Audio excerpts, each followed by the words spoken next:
Hey everyone, it's me, Miss Denny, your favorite children's librarian. Welcome to another Fairy Tale Friday. Today we will be sharing a classic Grimm's Brother fairy tale, The Frog Prince. If you would like to share some more fairy tales with me, you can find them all here on our YouTube page or our Facebook page. Just look for the playlist Fairy Tale Fridays. Here we go with The Frog Prince. Long ago, when wishes often came true, there lived a king whose daughters were all handsome, but the youngest was so beautiful that the sun itself, who has seen everything, was bemused every time he shone over her because of her beauty. Near the royal castle, there was a great dark wood, and in the wood, under an old linden tree, was a well. And when the day was hot, the king's daughter used to go forth into the wood and sit by the brink of the cool well. And if time seemed long, she would take out a golden ball and throw it up and catch it again, and this was her favorite pastime. Now it happened one day that the golden ball, instead of falling back into the maiden's little hand, which had sent it aloft, dropped to the ground near the edge of the well and rolled in. The king's daughter followed it with her eyes as it sank, but the well was deep, so deep that the bottom could not be seen. Then she began to weep, and she wept and wept as if she could never be comforted. And in the midst of her weeping, she heard a voice saying to her, "What ails you, king's daughter? Your tears would melt a heart of stone." And when she looked to see where the voice came from, there was nothing but a frog stretching his thick, ugly head out of the water. "Oh, is it you, old waterer?" she said.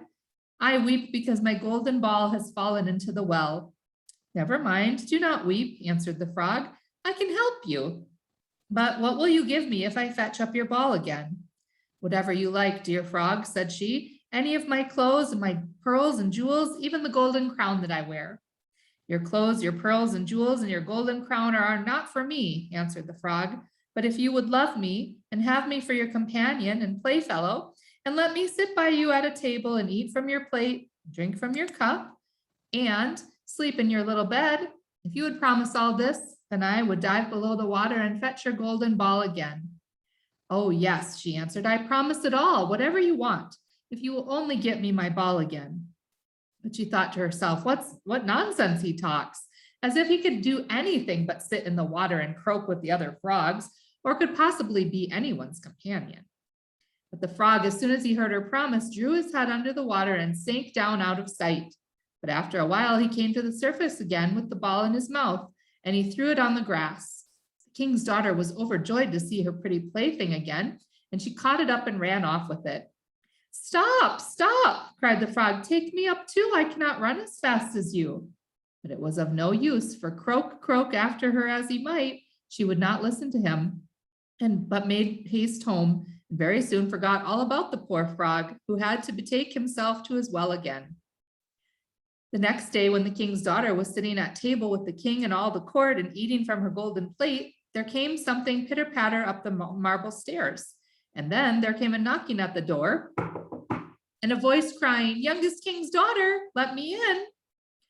As she got up and ran to see who it could be, but when she opened the door, there was the frog sitting outside. Then she shut the door hastily and went back to her seat, feeling very uneasy. The king noticed how quickly her heart was beating and said, "My dear child, what are you afraid of? Is there a giant standing at the door ready to carry you away?" "Oh, no," answered she, "no giant, but a horrid frog." "And what does he want?" asked the king. "Oh, dear father," answered she, "when I was sitting by the well yesterday and playing with my golden ball, it fell into the water. And while I was crying for the loss of it, the frog came and got it again for me on the condition I would let him become my companion. But I never thought that he could leave the water and come after me. But now here he is outside the door and he wants to come in to me." And then they all heard him knocking on the door a second time and crying, "Youngest king's daughter, open to me. By the well water, what you promised me. Youngest king's daughter, now open to me."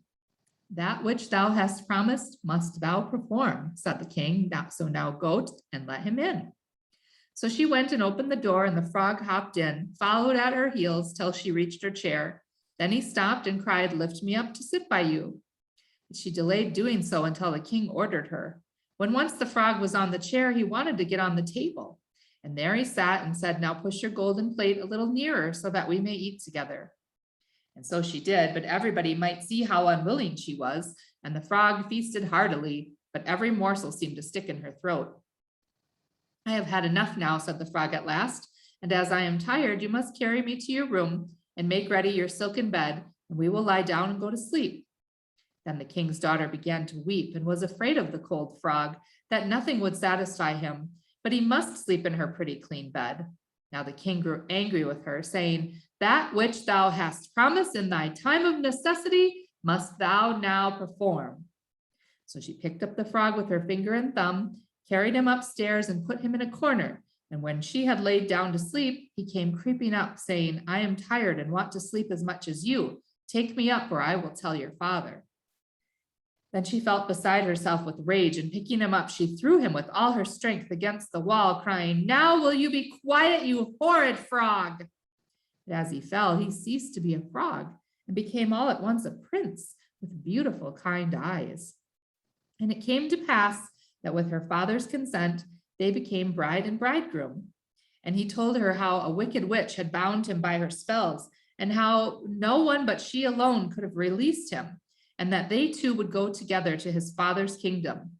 And there came to the door a carriage drawn by 8 white horses, with white plumes on their heads and with golden harness, and behind the carriage was standing faithful Henry, the servant of the young prince.